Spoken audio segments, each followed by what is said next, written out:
রহস্য প্রায় কিনারা করতে পেরেছে পুলিশ।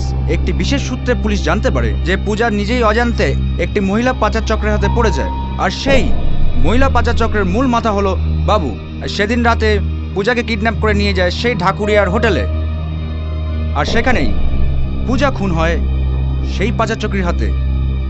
সেই মহিলা পাচার চক্রের মূল মাথা বাবু এখন পুলিশি হেফাজতে। ক্যামেরায় বাবলু সামাকদারের সাথে সমীরণ ব্যানার্জি, রিপোর্ট খাসবাগ।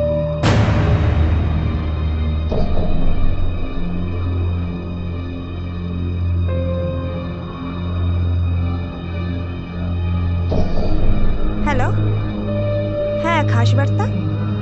হ্যাঁ বলছি, এক্ষুনি যে নিউজটা দেখলাম পূজা খুনের ব্যাপারে, ওটা নিয়ে না আমার কাছে কিছু ইনফরমেশন আছে।